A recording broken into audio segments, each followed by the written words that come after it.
नमस्कार दोस्तों, कैसे हैं आप लोग।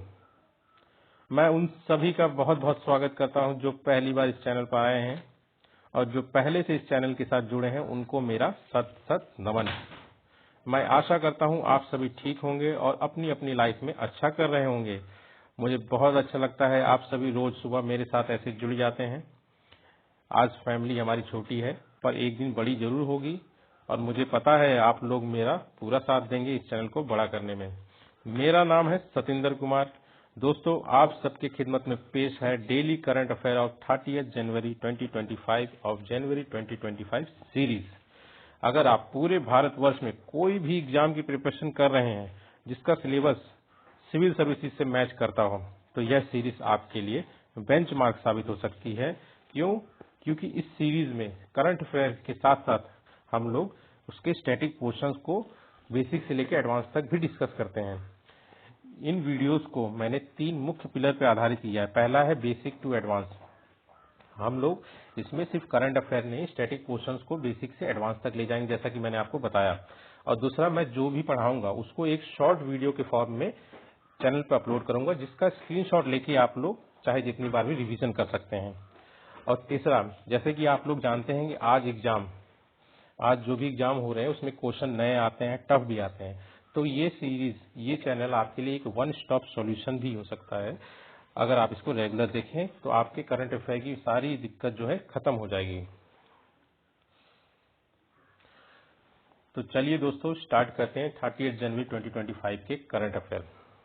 हाँ दोस्तों, इस वीडियो को लास्ट तक जरूर देखना क्योंकि लास्ट में हम लोग उन 2 क्वेश्चन को डिस्कस करेंगे जो मैंने आपको कल दिया था कमेंट बॉक्स में करने के लिए या फिर प्रिपेयर करने के लिए, जिसका डिस्कशन हम लोग लास्ट में करेंगे। और मैं 2 क्वेश्चन और दूंगा जिसमें एक मैथ्स या रीजनिंग का क्वेश्चन होगा, एक प्लेस या कोई एक पर्टिकुलर टॉपिक से होगा जिसका आंसर आपको आज कमेंट बॉक्स में या फिर कल प्रिपेयर करके रखना, जिसका हम लोग कल मतलब डिस्कशन करेंगे। तो दोस्तों, स्टार्ट करते हैं। स्टार्ट करने से पहले हम लोग जान लेते हैं कि आज हम लोग क्या क्या डिस्कस करेंगे। तो आज हम लोग डिस्कस करेंगे नाहरगढ़ वाइल्ड लाइफ सेंचुरी के बारे में। हम लोग H1B वीजा के बारे में डिस्कस करेंगे, है ना। ये मैं आपको पढ़ा चुका पर एक रिवीजन हो जाएगा, है कि नहीं। उसके बाद हम लोग जानेंगे डी नोटिफाइड ट्राइब्स होती क्या है और इनको इशू क्या आ रहा है अभी, है ना, काफी न्यूज में है। और आप ये भी जान लीजिए डाइवोर्स और एनरोलमेंट में फर्क क्या होता है, ये भी हम लोग जानेंगे आज, ठीक है। और हम लोग सीड स्कीम के बारे में जानेंगे। उसके बाद हम लोग जानेंगे लिक्विड प्रोपल्शन सिस्टम होता क्या है। अभी इस सिस्टम के जो सेंटर है लिक्विड प्रोपल्शन सिस्टम सेंटर के मतलब नए डायरेक्टर कौन बने हैं।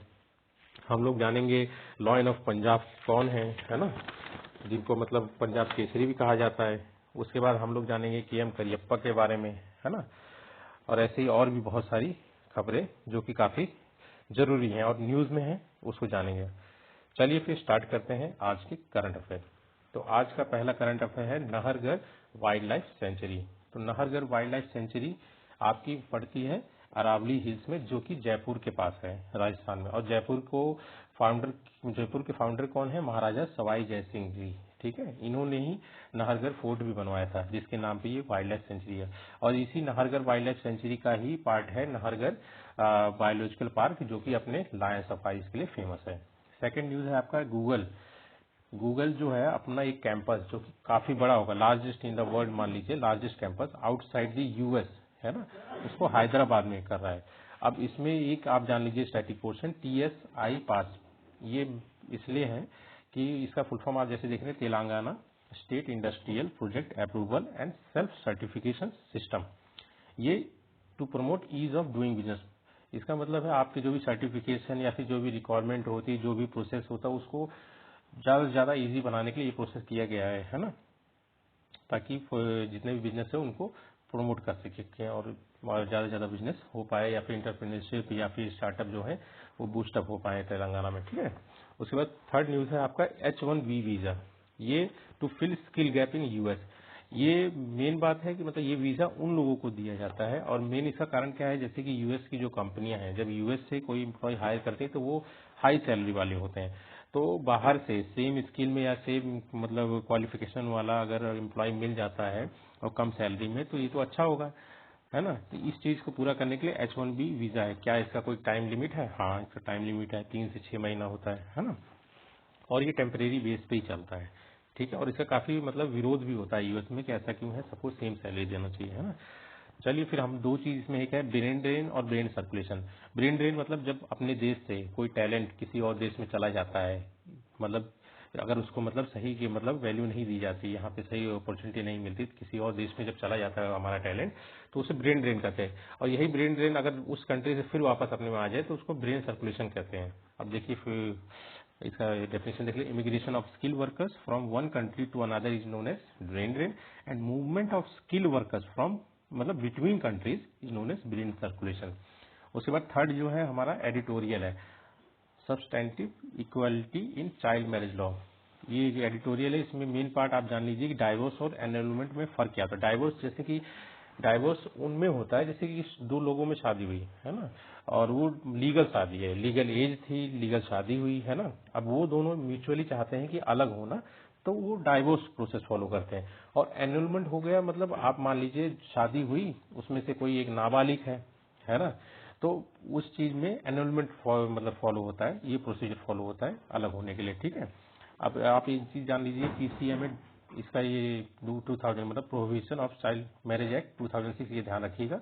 और अब एनरोलमेंट राइट में ये है कि जैसे कि बोलते हैं कि जो लड़का होता है उसको मतलब जिसकी 18 प्लस 21 है ना, 18 19 20 21 3 और प्लस 2 5 साल मिल जाते हैं इसको करने के लिए। और लड़की जो होती है अगर मैच्योर 18 में होती है तो इसको सिर्फ 2 ही साल मिलता है, मतलब 2 साल के अंदर अंदर एनरोलमेंट सीख कर सकते हैं मतलब अगर चाहें, और लड़के के लिए 5 साल होता है ना। ये थोड़ा सा डिफरेंस है। और एनरोलमेंट राइट ये है कि कोई भी बच्चा मतलब पीसीए में 2006 के हिसाब से कोई भी बच्चा अगर लड़का है तो मतलब मतलब बॉय कंसिडर होगा अगर वो लेस देन 21 ईयर्स है, और गर्ल कंसिडर होगी अगर वो लेस देन 18 ईयर्स है। और 18 प्लस 20 इनको टाइम मिलता है लड़कियों को एनरोलमेंट के लिए, जब मैच्योर हो जाती हैं वुमन हो जाती हैं 18 के बाद। और लड़के जो होते हैं मैच्योर होकर मैन हो जाते हैं, उनको 21 प्लस 2 ईयर मिलते हैं एनरोलमेंट फाइल करने के लिए, मतलब अलग होने के लिए, ठीक है दोस्तों। उसके बाद फिफ्थ न्यूज क्या है हमारा, denial of caste certificates in many states faced by DNTs NTs and SNTs. D notified tribes है, नोमैडिक ट्राइब्स है और सेमी नोमैडिक ट्राइब्स है। अब आप तो सोचेंगे ये है क्या। अब ये कोई, अब देखिए इसमें स्टैटिक पोर्शन में मेन ये है कि डी नोटिफाइड ट्राइब्स क्या है। पहले के समय क्या होता था कि कुछ ट्राइब्स को ना अंग्रेजों ने क्रिमिनल मतलब क्रिमिनल ट्राइब्स के घोषित कर दिया था, किसके अंडर में, क्रिमिनल ट्राइब्स एक्ट 1871। तो इसी को हमारे इंडियन गवर्नमेंट ने 1952 में डी नोटिफाइड कर दिया, और तब से इनको मतलब डी नोटिफाइड ट्राइब्स कहा जाता है ना।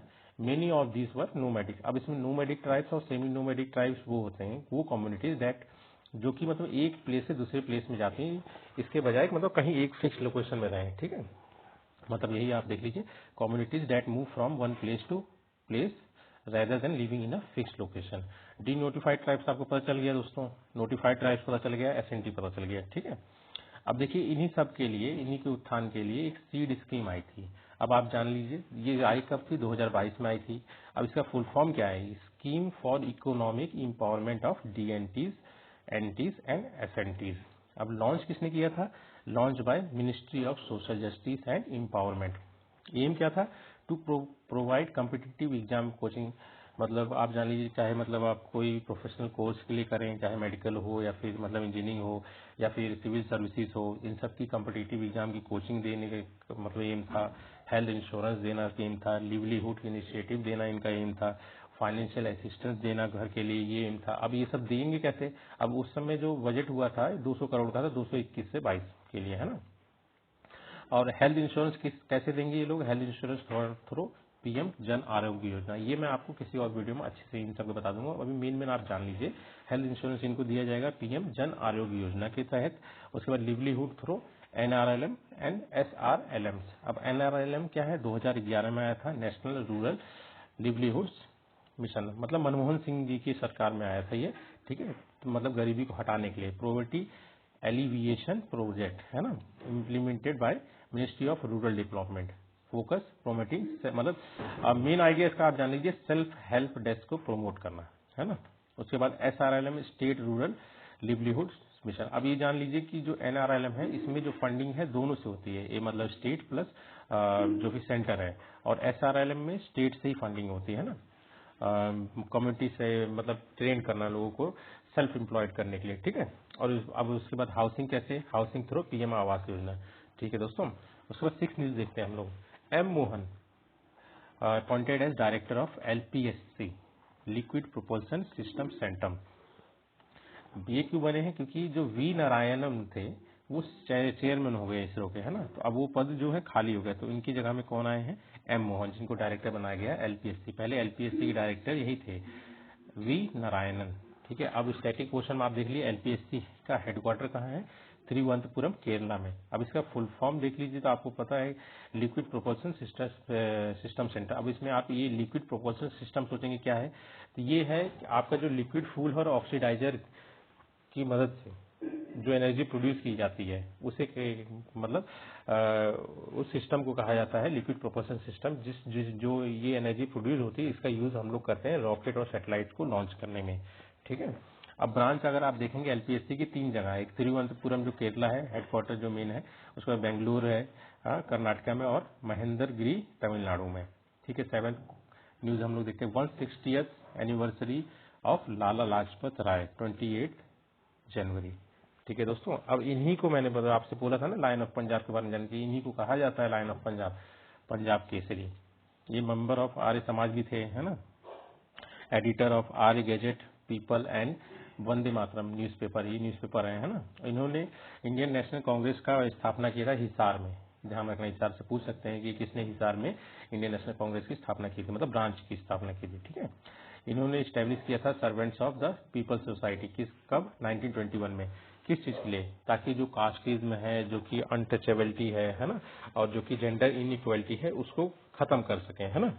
और 1928 में साइमन कमीशन के दौरान जब ये लाहौर गए थे, है ना, लाहौर में जो होने वाला था, तो उसमें लाठी चार्ज में ये इनकी मृत्यु हो गई थी कुछ दिन बाद, ऑन द स्पॉट नहीं पर कुछ दिन बाद मृत्यु हो गई थी। 8th न्यूज है एनिवर्सरी ऑफ के एम करियप्पा, ये 2nd फील्ड मार्शल हैं और सिर्फ 2 ही इंडिया में फील्ड मार्शल रहे हैं। ठीक है, एक तो सैम मानेकशॉ है जो पहले थे, और दूसरे हैं हमारे के एम करियप्पा। इन्हीं की एनिवर्सरी है 28 जनवरी को। ठीक है दोस्तों, उसके बाद 9th न्यूज आप इंडियन न्यूज़पेपर डे है 29 जनवरी, इतना ही ध्यान रखिए आप, है ना, कि 29 जनवरी को इंडियन न्यूज़पेपर डे मनाया जाता है। ठीक है, उसके बाद 10th न्यूज है आपका प्रेसिडेंट ऑफ बेलारूस, ये 30 साल से हैं, आप जान लीजिए 30 साल से हमेशा। इस बार भी वो 80+% वोट पाए हैं, और इनका नाम है अलेक्जेंडर लुकाशेंको। ठीक है, अब मेन ध्यान रखिए बेलारूस की कैपिटल क्या है, मैं किसी दिन और कवर कर लूंगा इसको पूरा इलोबरेट करके बेलारूस के बारे में। ठीक है, अभी बस आप इतना जान लीजिए। उसके बाद 11th न्यूज है असम की 2nd कैपिटल, मतलब एग्जीक्यूटिव कार्यवाही कैपिटल डिब्रूगढ़ को बनाया गया है ना, और पहले से जो कैपिटल है वो आपका दिसपुर है ना। ये ध्यान रखिएगा 2nd कैपिटल किसको घोषित किया गया है असम की, वो डिब्रूगढ़ है। ठीक है, और ताकि मतलब रीच हो जाए, वहां तक पहुंचा जाए, वहां पे मतलब सर्विसेज पहुंचे, मतलब उसका मतलब उस एरिया का मतलब विकास हो सके ज्यादा ज्यादा, है ना, इसलिए 2nd कैपिटल बनाया गया कार्यवाहक सबसे मतलब कैपिटल। ठीक है, और पहले जो है वो है दिसपुर है। और अब थोड़ा सा जान लेते हैं हम लोग मेन जो है सीएम है हमारे हिमंता विश्व शर्मा, गवर्नर है हमारे लक्ष्मण आचार्य। ठीक है, और लोक मतलब लेजिस्लेटिव असेंबली सीट कितनी है 126, राज्यसभा सीट कितनी है 7 है, और लोकसभा सीट कितनी है 14। ये मेन होता है, ये आप ध्यान रखिए, इतना तो एटलीस्ट आपको पता होना चाहिए। उसके बाद आप देख लीजिए गुलियन बैरे सिंड्रोम, मैंने इसके बारे में आपको पिछले वीडियो में बता रखे हैं, तो आप चाहे तो आप देख सकते हैं, और बाकी हम थोड़ा सा रिवीजन कर लेते हैं। पेरिफेरल नर्वस सिस्टम जो है उसको ये इफेक्ट करता है, मतलब ऑटो इम्यून बीमारी है, मतलब आपकी जो इम्यून सिस्टम जो आपको प्रोटेक्ट करना चाहिए, जो सपोर्ट करना चाहिए, वो उल्टा अटैक करने लग जाती है, किस पे, आपके पेरिफेरल नर्वस सिस्टम में। ठीक है, तो इससे मतलब आप समझ लीजिए पैरालाइसिस हो सकता है, कोम जा सकता है, और मान लीजिए शून्यपन पड़ सकता है ना। चलिए फिर नेक्स्ट न्यूज देखते हैं, और ये न्यूज में इसलिए है ना, पुणे में एक आदमी मरा है जिसको सस्पेक्ट किया जाता है कि उसको ये बीमारी है। ठीक है दोस्तों, और ये ट्रिगर्ड भी होता है, और इससे कुछ बैक्टीरिया और मतलब वायरस से भी फैलता है ना। चलिए दोस्तों, नेक्स्ट न्यूज है आपका डीप सीक एआई कंपनी, ये चाइना की एक स्टार्टअप है और काफी धमाल मचा रखा है। जैसे ही आई तो इसने तो ये जान लीजिए जो भी मतलब ट्रेडिंग करते हैं उनको पता होगा कितनी वैल्यू है, पूरा तहलका मचा दिया था इसने मार्केट में। इसके फाउंडर है लियांग वेनफेंग। ठीक है, चाइना के स्टार्टअप जान लीजिएगा। ठीक है, उसके 14 न्यूज है Soumitra Chatterjee and his world, किसने लिखा है इस बुक को, संघमित्रा चक्रवर्ती। ठीक है, अब सौमित्र चटर्जी कौन है, ये हैं आपके एक्टर, पोएट, आर्टिस्ट एंड मतलब बंगाली एक्टर हैं, पोएट हैं, आर्टिस्ट हैं, ठीक है। इनको पद्म भूषण भी मिला है, दादा साहब फाल्के अवार्ड भी मिला है, फ्रांस की तरफ से भी इनको अवार्ड मिला है ना। और उसके बाद 15 न्यूज है आपका women's ODI cricketer of the year, ये मेन है स्मृति मंदाना जी है, क्योंकि ये चार सेंचुरी भी लगाई है एक साल में, इकलौती हैं जिन्होंने एक साल में 4 सेंचुरी लगाई है, ठीक है दोस्तों। और उसके अलावा इंपॉर्टेंट मैंने इंडियंस को भी पकड़ा है क्योंकि ये क्वेश्चन पूछ सकते हैं, बाकी तो देखा जाएगा। उसके बाद मेंस के T20 player of the year Arshdeep Singh है, टेस्ट के लिए जसप्रीत बुमराह, इन्हीं को क्रिकेटर ऑफ द ईयर भी किया गया ऑल ओवरऑल में जसप्रीत बुमराह को, ठीक है। और 16 न्यूज है आपका जॉर्जिया, जो मैंने आपसे बोला था कि ये कौन सी कंट्री है जिसको मलेरिया फ्री स्टेटस मिला है WHO के द्वारा, तो वो ये जॉर्जिया है। और ये बनी कौन सी country, 45th country to become malaria free, है ना। और मलेरिया फ्री सर्टिफिकेशन तभी देता है WHO जब कहीं पे भी कोई केस रजिस्टर ना हो 3 साल तक, मतलब उस पर्टिकुलर कंट्री में कहीं भी 3 साल तक लगातार कोई केस मलेरिया का ना हो डिटेक्ट, तो उसको मलेरिया फ्री सर्टिफिकेट देता है, ठीक है।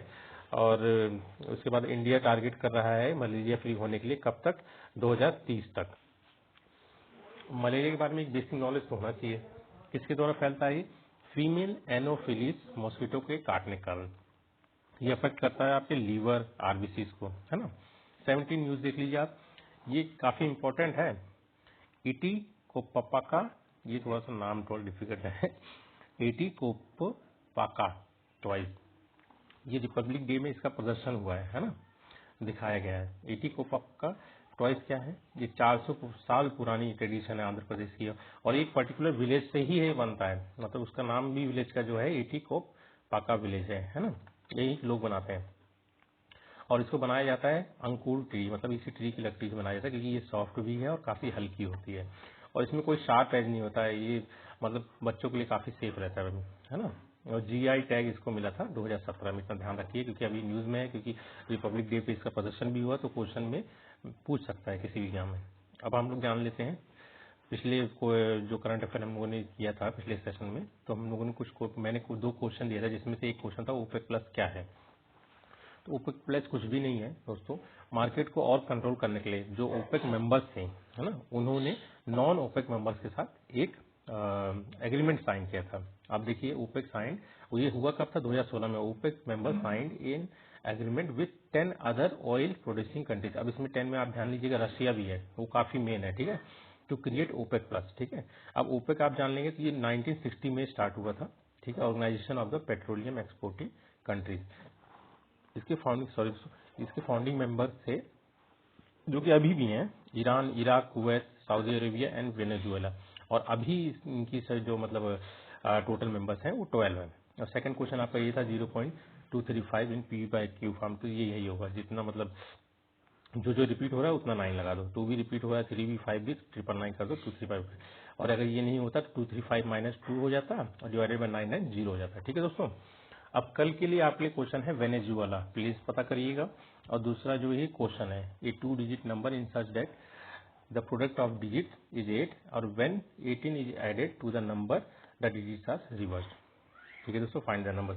इन क्वेश्चन का आंसर आप हो सके कमेंट बॉक्स में दीजिए, नहीं तो प्रिपेयर करिए, तो हम लोग इसको कल डिस्कस भी करेंगे, ठीक है दोस्तों।